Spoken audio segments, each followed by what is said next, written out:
Hola a todos, gracias por la oportunidad de participar en este evento. Mi nombre es Keili Castellanos, soy psicólogo, tengo alrededor de unos 15 años de experiencia dentro del área de la psicología y cerca de unos 9 años trabajando con niños con la condición del trastorno del espectro del autismo y otras alteraciones del neurodesarrollo y sus familiares.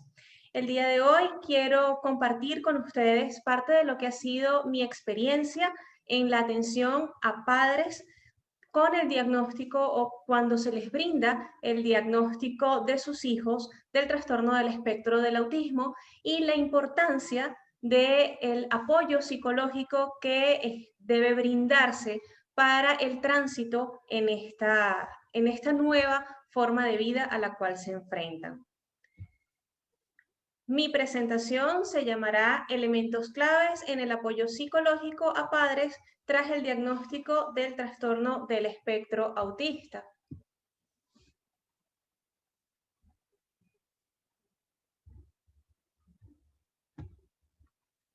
Quiero comenzar por compartir un poco lo que es el diagnóstico del autismo. Los diagnósticos del trastorno del espectro del autismo son una condición que afecta aproximadamente a 1 de cada 270 niños, según las cifras que nos ofrece la Organización Mundial de la Salud en 2018, que son los últimos números publicados en su página. Esta condición se refiere a una afectación del curso regular de la maduración del sistema nervioso central. Y en tanto esto, la persona presenta dificultades en diversas áreas, entre ellas la integración sensorial, los patrones de pensamiento, que suelen ser rígidos, con intereses limitados, y la comunicación, afectando a su vez a la interacción social. Este diagnóstico está relacionado con múltiples etiologías. Hasta el momento, la ciencia no ha determinado una única causa para su aparición. Por esta razón, se le atribuye a la interacción entre condiciones genéticas o biológicas y el ambiente. Esto es muy importante porque los padres siempre preguntan sobre cuál es la razón por la cual mi hijo tiene esta condición. Y no siempre es sencillo para nosotros, los profesionales que nos encargamos de dar esta noticia, de confirmar una sospecha de los padres, explicar cuál es la causa única de este trastorno, porque realmente no lo hay. Y puede en algunos casos ser incluso mm, no consolar a los padres, ya que no pueden adjudicar la causa a una sola razón. Sin embargo, los diagnósticos de autismo desde la práctica clínica, que suelen establecerse a partir de los 18 meses, tienen como ventaja que antes de esa edad, muchas veces los mismos padres se dan cuenta de que hay algo que está pasando. Y esto de alguna manera nos sirve como antesala, una especie de irnos preparando sobre el diagnóstico. Algunas veces también el diagnóstico se da mucho después de esta edad, de estos 18 meses, demorando incluso no solamente el concepto que tengan los padres sobre las capacidades, las características o las necesidades de su hijo, sino también la intervención que ellos pueden necesitar. Otras formas de darnos cuenta, otros signos de alarma pueden venir de parte de los pediatras, quienes advierten una dificultad en el neurodesarrollo. Y es porque los pediatras van haciendo un constante seguimiento de esta evaluación de los hitos del desarrollo y que se vayan cumpliendo de forma madurativa y apropiada en los tiempos que está establecido. Aquí es muy importante entender que el neurodesarrollo, a pesar de que muchas personas nos dicen es único, los niños tienen su tiempo, y esto es una verdad a medias, y hay que entenderlo sí, en tanto que los niños son capaces de tener diferencias entre sí cuando están creciendo, cuando están madurando. Y por eso los padres pueden tener diferentes perspectivas en cuanto a comparar, por ejemplo, con el hijo anterior o con otros niños de la familia y decir, bueno, todavía está dentro del tiempo para caminar o para gatear o para hablar. Aún así, hay hitos del desarrollo que deben cumplirse en un tiempo establecido, que tienen unos rangos madurativos que deben cumplirse y que cuando ya el neurodesarrollo se sale de estos esquemas o de estos tiempos, es importante la revisión y empezar a hacer una búsqueda mucho más exhaustiva de qué puede estar sucediendo antes de esperar a que esto se alcance por simple maduración y postergar eh, una intervención que pudiese ayudarnos desde el principio a superar cualquier reto o cualquier dificultad que el niño esté presentando. También el colegio es una fuente de detección de estos primeros signos de alarma. Gracias al entorno y las exigencias sociales de este contexto, se ponen en manifiesto las dificultades de comunicación, de interacción que pueden presentar los niños dentro del espectro del autismo. En este punto, ya una vez que la maestra o cualquier miembro de la comunidad nos ha dado la información o nos ha llamado a la alerta, los padres acuden a un especialista o a veces a varios, tratando de descubrir la razón de estas conductas que les parecen poco comunes. Peculiaridades con la comida, formas de juego, expresión emocional, formas de comunicarse, entre otros, que los hacen parecer diferentes a otros niños. Y como bien decía anteriormente, a pesar de que muchos llegan con la sospecha de que algo pasa, recibir la noticia de un diagnóstico de una alteración del neurodesarrollo, de una condición de vida, pocas veces es una experiencia fácil de asimilar. Las reacciones de los padres ante el diagnóstico guardan relación con la realidad histórica y con el contexto social que les ha tocado vivir. Tras haber sido informados del diagnóstico, su reacción en esta etapa inicial puede ser realmente muy diversa. A pesar de que muchos autores han descrito fases en este proceso, la verdad es que la adaptación a la discapacidad de parte del grupo familiar es un proceso mucho más complejo de lo que está establecido en la literatura científica.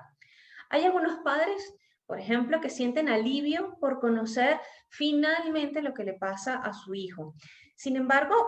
los sentimientos negativos son frecuentes. Los padres pueden empezar por negar la existencia del trastorno, dado que no es fácil encontrar ningún problema orgánico o alguna característica física que denote que el niño tiene alguna alteración del desarrollo. Por lo que esta reacción de, no, esto no es así, este profesional se está equivocando y acudir a un segundo o tercer o cuarto especialista en busca de una nueva opinión puede ser muy frecuente. Sin embargo, adoptar esta postura de negación por parte de los padres puede llegar a ser contraproducente porque retrasa una serie de medidas que son importantes aprovechar de incorporar en la dinámica y en la rutina del niño con la condición desde el primer momento. Es decir, mientras más temprano, mientras más pronto iniciamos la intervención y la estimulación específica a las necesidades particulares de este niño, mejor aprovechamos la capacidad de neuroplasticidad que tiene el cerebro en los primeros años de vida. Una capacidad que, si bien se va a mantener a lo largo de la vida, un cerebro que va a aprender a lo largo de su existir, es en esta primera etapa donde vamos a ver que las redes neuronales tienen mucha mayor facilidad para reacomodarse y reajustarse, en tanto poder superar precisamente estas dificultades con las que viene el niño de base. Los padres pueden sentirse incapaces de hacer frente a estos problemas y con sensación de querer tirar la toalla. tener un hijo con autismo puede afectar el autoestima de los padres, la confianza de mamá y de papá, ya que tienen que hacer frente a una serie de conductas, de reacciones totalmente desconocidas para ellos,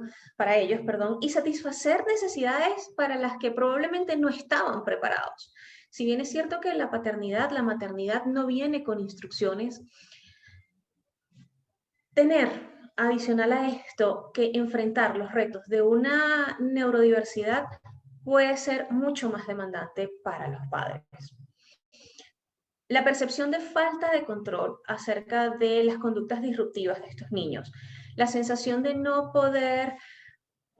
contenerlos emocionalmente cuando se exaltan, resulta muy estresante para los padres. En situaciones sociales pueden llegar a sentir vergüenza delante de otras personas. Además que el, el contexto no siempre es favorecedor, no siempre es compasivo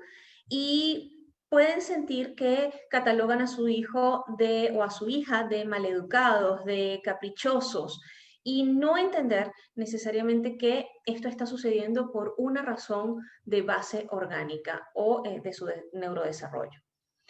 Puede aparecer el sentimiento de culpa de que algo no se hizo bien. Es frecuente la reacción de depresión, por ejemplo, referencias de madres que dice, se me rompe el alma al ver que mi hijo va a tener esta condición de por vida. Ira, rabia, incluso no solo es ante la situación. Por ejemplo, madres que sabían que algo estaba sucediendo y dicen, me podían haber escuchado antes, me podrían haber hecho caso cuando yo decía que algo estaba pasando y no que eran ideas mías porque yo era madre primeriza y no sabía lo que estaba diciendo. Sentimientos de desconcierto, de conmoción, estos sentimientos de enfado pueden sucederse incluso hacia el otro progenitor o hacia el profesional que nos está dando la noticia, buscando un culpable. Y son reacciones muy naturales, son reacciones de dolor, desde el dolor de haber perdido a un hijo, desde el dolor de haber perdido a ese hijo ideal que los padres nos planteamos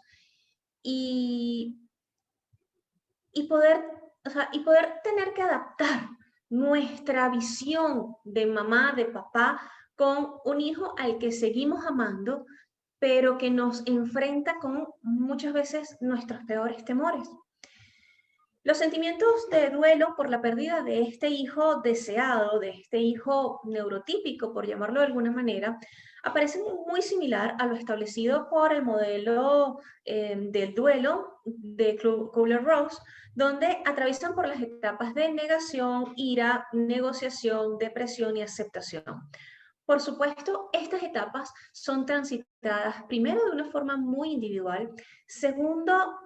la etapa de adaptación creo que es la más sensible porque no es adaptarme a vivir sin el hijo, sino adaptarme a vivir con un hijo que es diferente. Y psicológicamente la reconstrucción del esquema que deben hacer los padres para poner en marcha todas sus capacidades de resiliencia hacia la atención de este niño van a requerir de un proceso de acompañamiento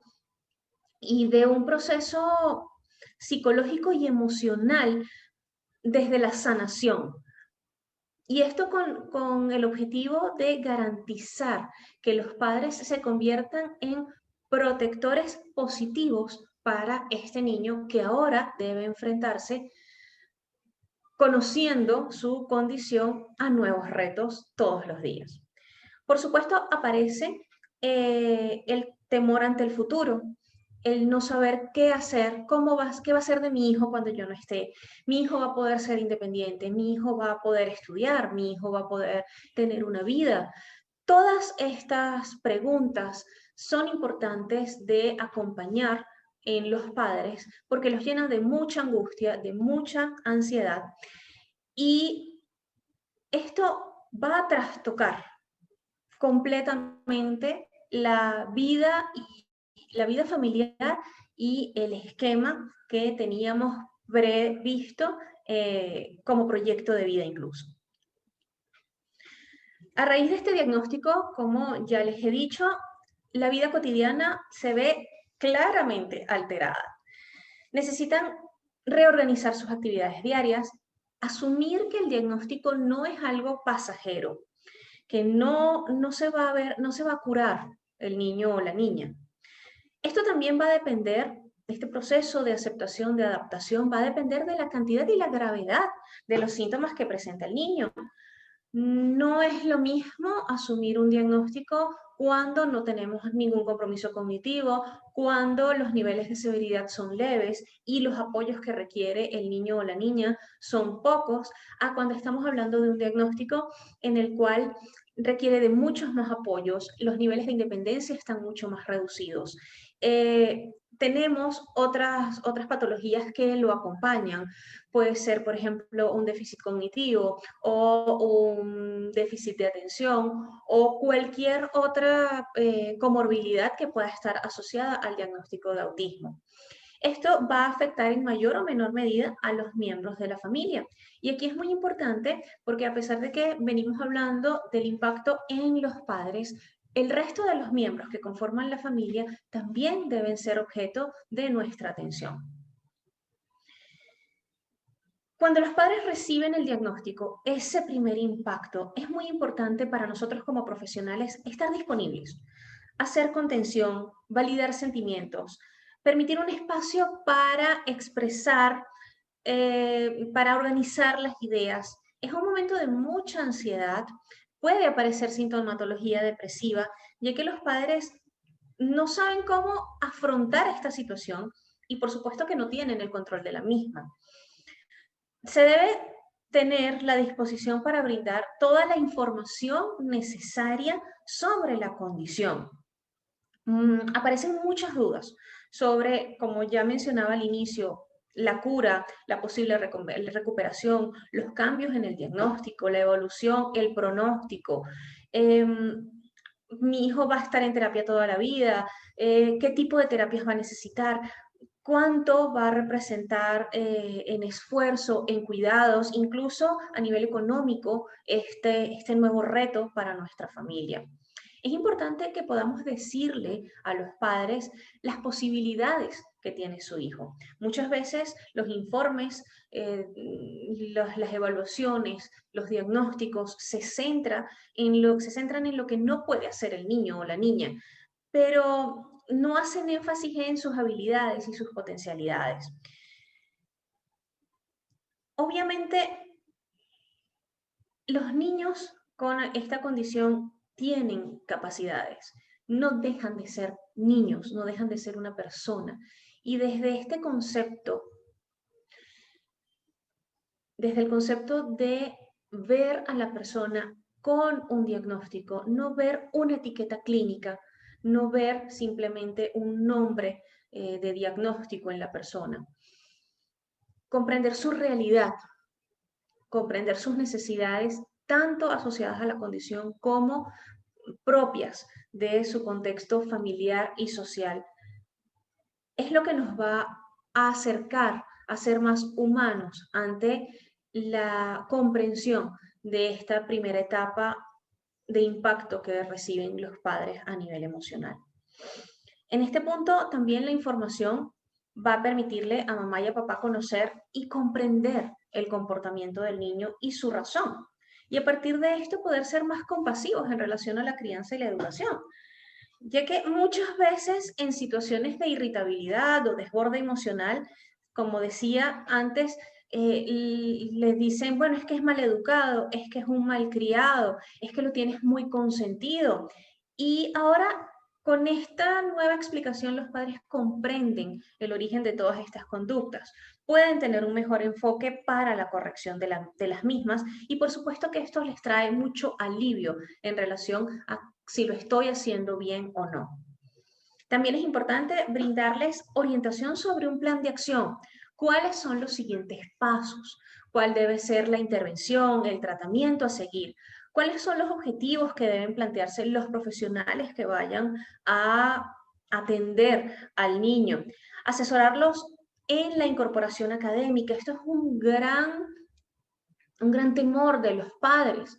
porque no están seguros de si van a tener la aceptación de parte de la institución educativa, si su hijo va a poder participar activamente de una formación académica regular, si necesita una escuela especial, si va a ser aceptado por parte de de los compañeros, de la dinámica escolar como tal. Aparecen muchos temores por esta condición de neurodiversidad, y todos estos sentimientos y pensamientos, como decía al inicio, deben ser acompañados, validados y reconocidos, con el objetivo de que los padres consigan un espacio para aliviar ese primer impacto de la noticia, organizar sus siguientes pasos una vez que salen de la consulta.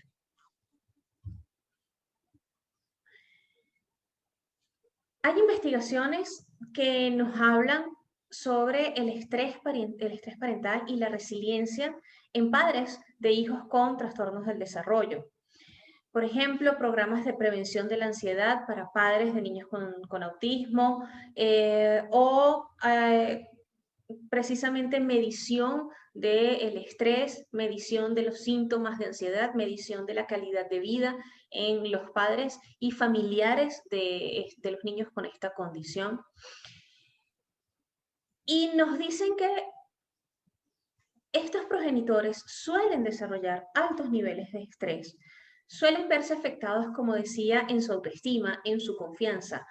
al tener que hacer frente a una serie de condiciones, de conductas, de reacciones totalmente desconocidas para ellos, y que además requieren de unas formas de intervención, de aproximación de parte de mamá y de papá, de contención muy particulares. Por ejemplo, técnicas desde lo sensorial, técnicas desde las instrucciones visuales, que no son prácticas que normalmente llevemos a la cotidianidad en la crianza de nuestros hijos. La percepción de esta falta de control de las conductas disruptivas, de las pataletas, de la irritabilidad, de la selectividad para comer, para jugar, para relacionarse, puede ser muy estresante, como ya comentaba. Un diagnóstico de esta naturaleza definitivamente va a afectar a todos los miembros del grupo familiar. Con frecuencia, estas nuevas demandas que se imponen por la condición del miembro sacan a relucir aquellas debilidades que podían preexistir en los vínculos de la familia. Por ejemplo, si ya habían dificultades en la pareja, es muy probable que este nuevo desafío ponga a relucir estas fallas en la comunicación o esta falta de comprensión o de colaboración entre ambos padres, y esté relacionado con el alto porcentaje de rupturas matrimoniales de las cuales nos hablan las investigaciones. Hay datos que nos dicen que posterior a conocer el diagnóstico de uno de los hijos, existen mucha probabilidad de que el matrimonio transcurra o transcurra hacia un divorcio. Sin embargo, esto no es el 100% de los casos. También existen parejas, también existen padres, también existen familias que ven en esta nueva forma de configuración, en esta nueva realidad, una oportunidad para sacar a relucir las fortalezas y sobreponerse ante esta adversidad. Otras dificultades que reportan los padres están relacionadas, por supuesto, con la gestión y la organización del tiempo, puesto que las demandas de cuidados de los hijos afectan el tiempo que tanto la madre como el padre tienen disponible para otras actividades familiares, de trabajo, de ocio. Algunos padres señalan que también tienes conflictos en sus deseos entre ser un buen trabajador y ser un buen padre. Los padres con niños con discapacidad deben asumir una amplia gama de roles adicionales a los que genera la necesidad de tener habilidades de planificación bastante complejos, sin mencionar los gastos que implica la manutención y las necesidades especiales de la persona dentro del espectro del autismo, que representa un estresor adicional a la dinámica familiar, porque muchas veces se deja de lado las necesidades de los demás miembros por destinar los recursos económicos de la familia a la atención terapéutica o médica del miembro afectado. Entonces, todas estas características de nuevo ponen en evidencia una exigencia de recursos personales muy importantes. Por ejemplo, cuando hablaba de estas alteraciones entre mi rol de madre o padre y mi rol de profesional o trabajador, es muy común que las madres de hijos con trastornos del espectro del autismo dejen de trabajar o modifiquen su forma de trabajo de manera de poder volcarse al cuidado de sus hijos, porque sabemos que las madres suelen ser los cuidadores primarios en estos casos. Y el padre se encuentra más activo laboralmente. Entonces, poder conseguir un equilibrio entre estos roles no siempre puede ser sencillo. La convivencia con una persona con discapacidad, como la del espectro del autismo, también tiene consecuencias psicológicas y emocionales para otros miembros del núcleo familiar, como ya hemos mencionado. Por ejemplo, para los hermanos, el hecho de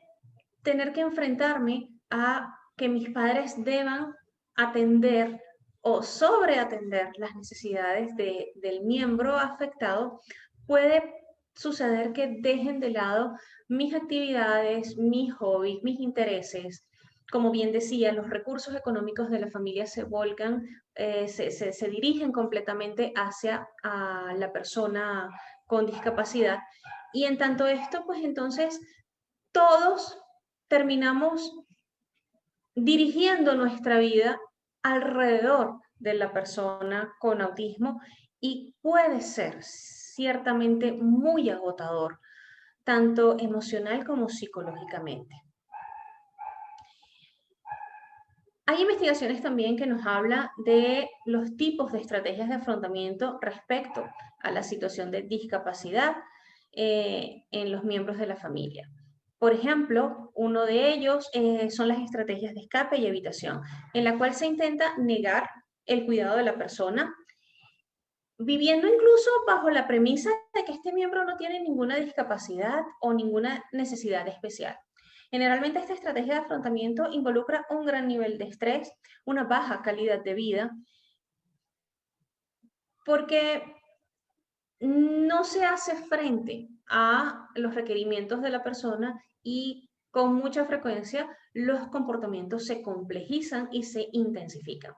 En contraste con aquellos padres, hermanos y familiares que utilizan una reestructuración positiva de la situación, quienes logran presentar menos estrés y un mejor afrontamiento.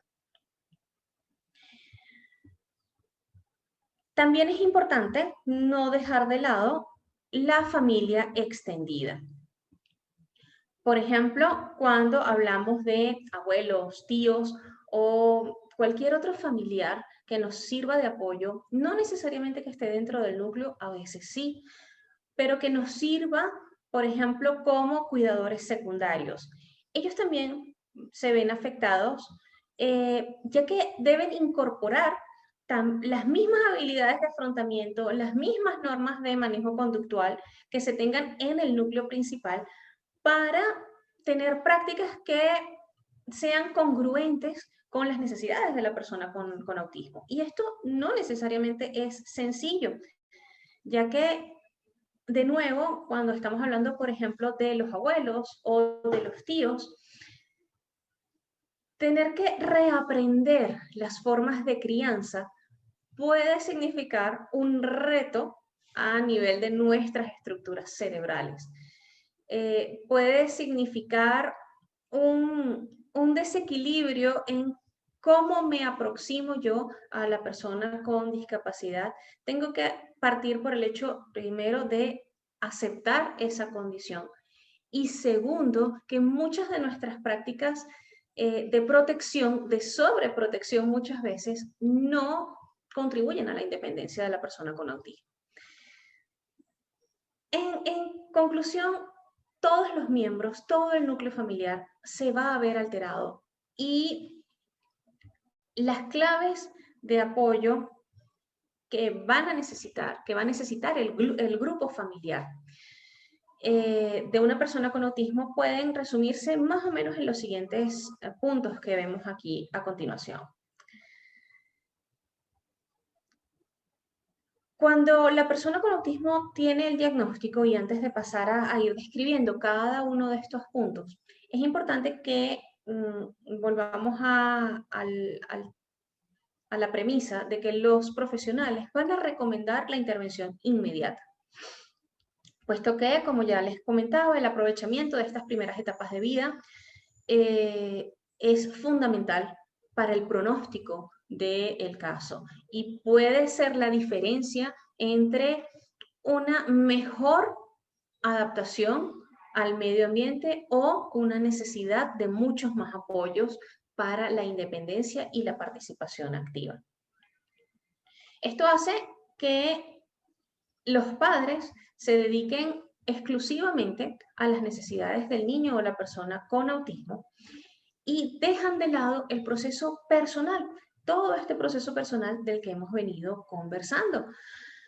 Muchas veces empezamos a negar no solamente, ya no en la condición de nuestro hijo o nuestra hija, sino nuestros propios sentimientos, nuestros propios pensamientos, nuestros propios temores,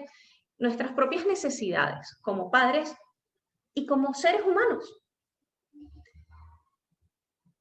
Y si en esta primera etapa no hay un correcto procesamiento de toda esta condición, de toda esta configuración familiar, y no se realiza con base en la necesidad de todos los miembros, no solamente en función de la persona con la condición, aquellas dinámicas, como ya les mencionaba, que ya venían fracturadas, aquellos vínculos entre esposos, aquellos vínculos entre padres e hijos, aquellos vínculos con otros miembros de la familia, que ya venían con dificultades, van a incrementarse, dando lugar a nuevas crisis, nuevos obstáculos que asumir, los cuales muchas veces se unen a la condición del miembro diagnosticado. Es por esto que el apoyo psicológico debe también ser un proceso fundamental, tanto para los padres como para los hermanos y otros miembros del núcleo a la persona, cercano a la persona con una condición del neurodesarrollo. Porque de su bienestar, del bienestar de mamá, de papá y del resto de los miembros, va a depender que este núcleo se fortalezca, se reconstituya y le brinde los apoyos necesarios para superar poco a poco los retos de la condición. Al igual que otros procesos de duelo al que se enfrentan los padres tras un diagnóstico, requiere de acompañamiento para atravesar apropiadamente por todas estas etapas de las cuales ya hemos venido conversando. La validación de emociones, el apoyo para superar los sentimientos de culpa, la necesidad de conseguir la explicación al origen de la condición y muchas otras dudas que embargan a los padres en esta etapa y que va a representar un proceso que puede durar más o menos, que se va a resolver de forma individual y que debe culminar en esta aceptación de la condición del miembro afectado para hacernos a nosotros como familiares miembros más resilientes en el reconocimiento de nuestras propias fortalezas como individuos y poder caminar juntos como un núcleo vinculado sanamente hacia la consecución de estos, hasta hacia la superación de estos retos. Y que al final debe ir apuntando hacia generar una calidad de vida. La familia que tiene un miembro dentro del espectro del autismo, así como cualquier familia con un miembro con cualquier condición de discapacidad, requiere de la participación, de flexibilidad psicológica, de bienestar emocional, de psicoeducación para la mejor comprensión del diagnóstico y la condición, de disminución de ansiedad y finalmente que esto repercuta en una calidad de vida saludable para todos los miembros. Ofrecerles un espacio de comprensión donde ellos puedan hablar sin sentirse juzgados, donde puedan relajarse, donde puedan incluso comentar mis expectativas, comentar las rabias, comentar las decepciones, comentar los miedos, sin el miedo a la crítica, sin el miedo a ser juzgados. Tener espacios lúdicos donde la familia pueda reunirse. Todo esto contribuye a un mejor bienestar y una mejor calidad de vida. Es esencial que estos cuidadores posean todas estas características, ya que, como bien decía antes, de esta base emocional y psicológica sana de los padres y hermanos va a depender el desarrollo en buena medida de las habilidades de la persona con la condición. A partir de toda esta información que le hemos brindado a los padres, ellos pueden manejar apropiadamente esta condición y las necesidades que tiene el miembro de la familia que tiene la condición o que está diagnosticado. Y por supuesto esto nos ayuda a manejarlo mucho más relajadamente, con mucha más propiedad. No quiere decir con esto que no hay días difíciles, hay días muy complicados en la dinámica de una familia cuando tenemos un miembro dentro del espectro del autismo. Cada uno de ellos, con niveles de severidad y con niveles de apoyo diferentes, requieren medidas, requieren estrategias, requieren recursos completamente diferentes. Y esto nos va a ayudar como familia, pues, a construir de mejor manera esta nueva realidad a la que nos estamos enfrentando. Cuando tenemos el diagnóstico y los objetivos de intervención, un elemento muy importante resulta en la valoración apropiada del neurodesarrollo. ¿Cuáles son las capacidades reales que tiene el miembro con la condición? Por supuesto que resulta necesario entender cuáles son sus debilidades o las áreas en las cuales necesita estos apoyos, pero no dejando de lado las capacidades o habilidades que pueda tener esta persona. Para ello, una valoración profesional apropiada de las secuencias de desarrollo, de los hitos que deben ser alcanzados según su maduración y la edad, y cómo podemos ir estimulando secuencial y progresivamente, va a ayudar a que los padres tengan unas expectativas también más reales sobre las demandas que pueden hacer al niño o a la niña, así como los apoyos que requieren de parte de otros actores de la comunidad, como la institución educativa, los terapeutas, los docentes, los tutores, etc. La red de apoyo es otro punto importante. No solamente debe ser profesional, aunque me voy a detener aquí, ciertamente el primer paso que mamá y papá van a hacer es rodearse de profesionales que le brinden la información apropiada, que les brinden la atención que merecen, que se adecue a su realidad, que se sientan cómodos, que pueden confiar en esas recomendaciones, en esas sugerencias, que puedan ponerlas en práctica y además ver resultados en el día a día, en la casa, en el colegio. Sobre este punto, pues es importante también acotar la necesidad de un equipo multidisciplinario, encabezado por supuesto por pediatría, neuropediatría y psicología, que es una tríada sumamente importante para el diagnóstico, y pues ir vinculando otros profesionales que puedan servirnos de apoyo según las necesidades del miembro. fisioterapeutas, terapeutas ocupacionales, terapeutas del lenguaje, fonoaudiólogos, terapias alternativas, incluso si resulta accesible a la familia y beneficioso para el niño. Cada uno de ellos, desde su perspectiva, va a aportar a la recuperación y a la rehabilitación de estas funciones específicas para la persona con la condición. Pero además de esta red de apoyo profesional, la red de apoyo familiar y comunitaria resulta tan importante como la profesional.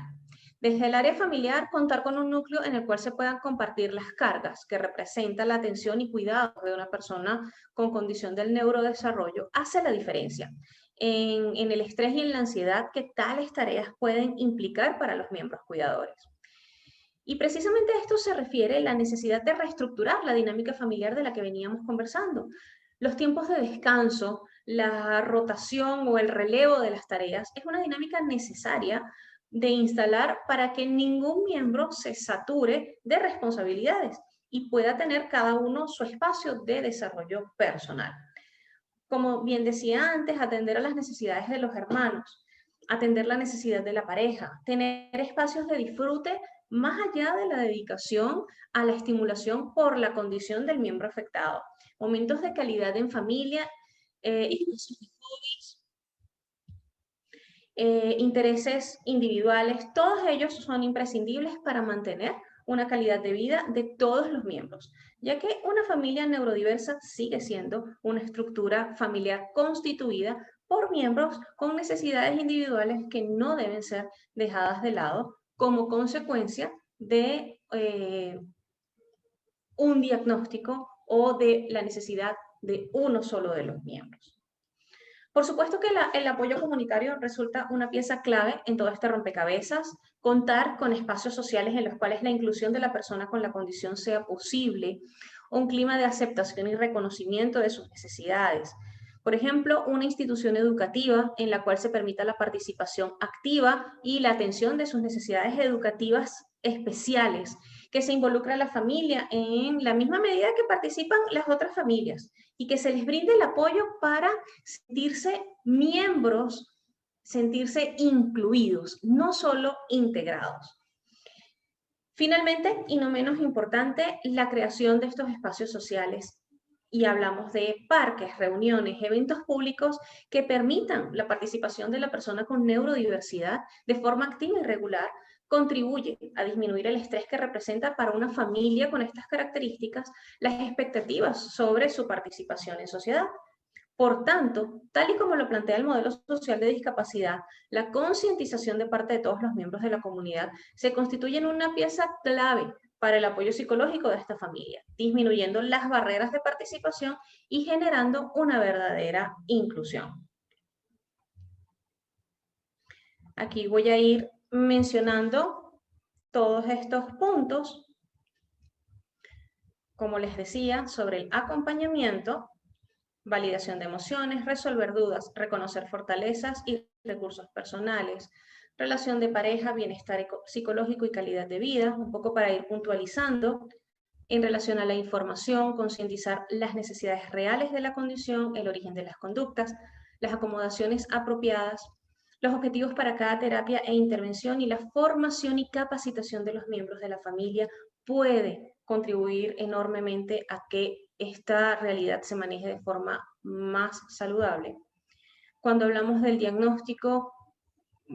retomamos valoración del neurodesarrollo, habilidades y fortalezas, las áreas de apoyo, cómo estimular en casa, no solamente el terapeuta en la sesión, cómo yo mamá, cómo yo papá puedo aplicarlo en mi casa y mantener expectativas realistas. Las redes de apoyo, no solo desde el cuerpo médico y el terapéutico, sino también nuestra familia extendida, cuidadores secundarios, institución educativa y, como mencionaba, espacios sociales y comunitarios.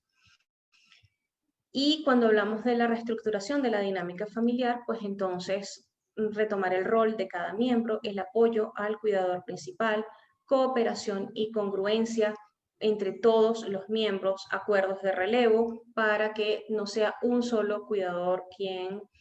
se encargue de toda la carga, atención a las necesidades personales de todos los miembros y actividades familiares y sociales que promuevan la inclusión. Con esto más o menos hacemos un resumen de lo que veníamos conversando.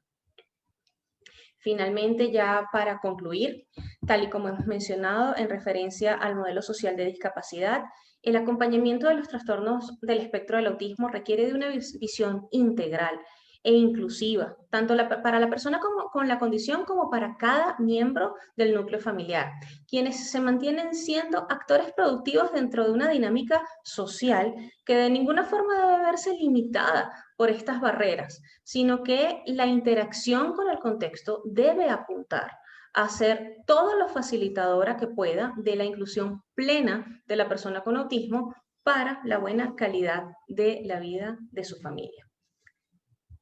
Muchísimas gracias a todos por su amable atención y gracias por ser parte de este movimiento en el cual todos aportamos un poquito, un granito de arena para hablar de discapacidad, para hablar de autismo, para hablar de neurodiversidad y para hacer el mundo mucho más inclusivo para estas personas y sus familias. Feliz día para todos.